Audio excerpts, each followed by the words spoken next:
আহি ৱাৰলং পাৰ হ'লোঁ ঠিক ৱাৰলং পাৰ হওঁতে বাইকৰ পামচাৰ হৈ গ'ল এটা মস্ত ডাঙৰ গজাল সোমাই গ'ল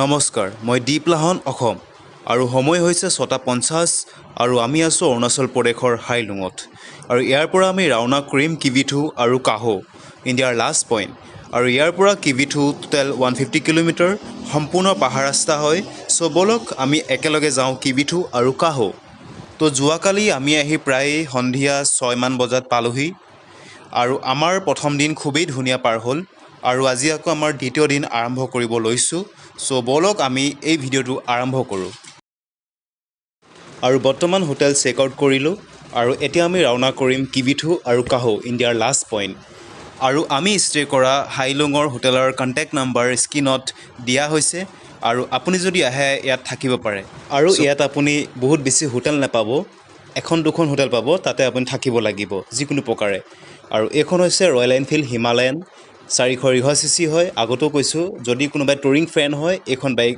ল'ব পাৰে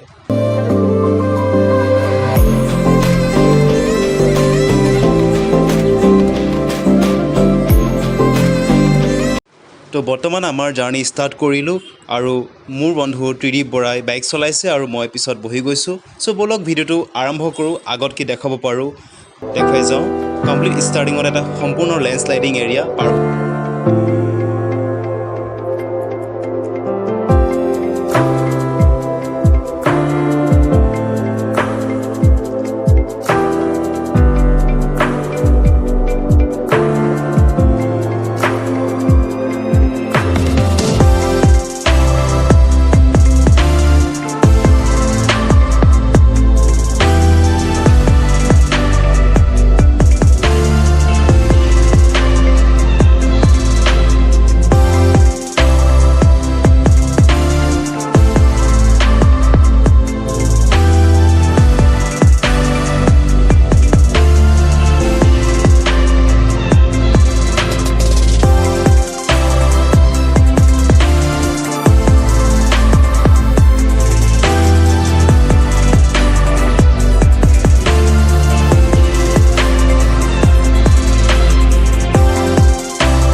ঠিক হাইলুঙৰ পৰা 50 কিলোমিটাৰ আহি হঠাতে দেখা পালোঁ এটা পাহাৰ খহি আছে আৰু প্ৰায় 1 ঘণ্টা ধৰি ৰাস্তা আবদ্ধ হৈ আছে আৰু অৱশেষত অৰুণাচল PWDয়ে ৰাস্তা মুকলি কৰে আৰু আকৌ আমি পুনৰ নিজৰ যাত্ৰা গমন কৰোঁ।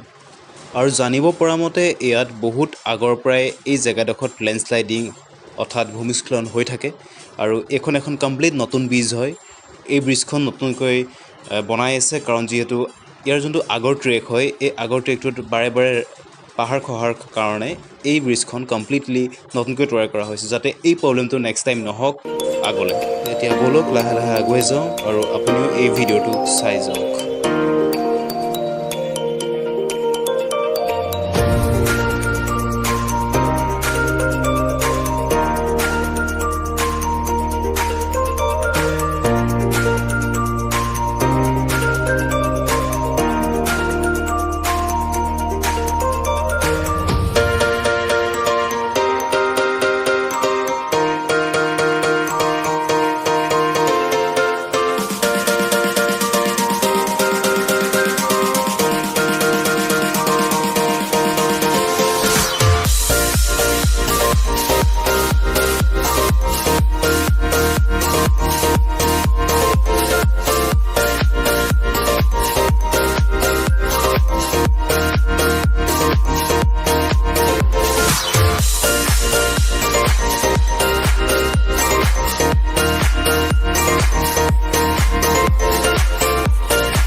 আহি ৱাৰলং পাৰ হ'লোঁ। ঠিক ৱাৰলং পাৰ হওঁতে বাইকৰ পামচাৰ হৈ গ'ল, এটা মস্ত ডাঙৰ গজাল সোমাই গ'ল।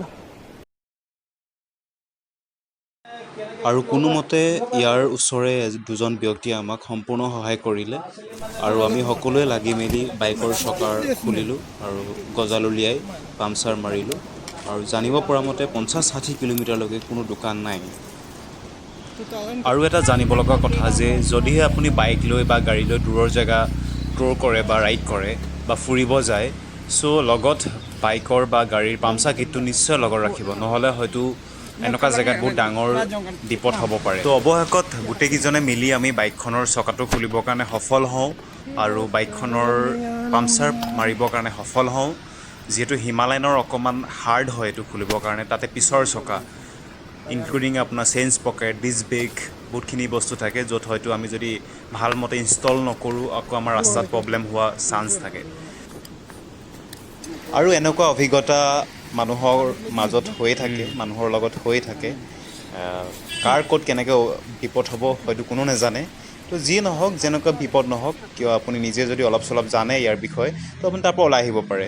তো আৰু এতিয়া আমি চকাটো ইনষ্টল কৰিছোঁ। দেখিছে বহুত দিগদাৰ হয় ইনষ্টল কৰিবৰ কাৰণে, যিহেতু চেইন পকেট থাকে, ইয়াৰ ডিস্ক ব্ৰেক থাকে। তো ফাইনেলি দাদাজনে বহুত চেষ্টা কৰি পেলাই, সকলোৱে চেষ্টা কৰি পেলাই আমি চকাটো ইনষ্টল কৰিবলৈ সফল হওঁ।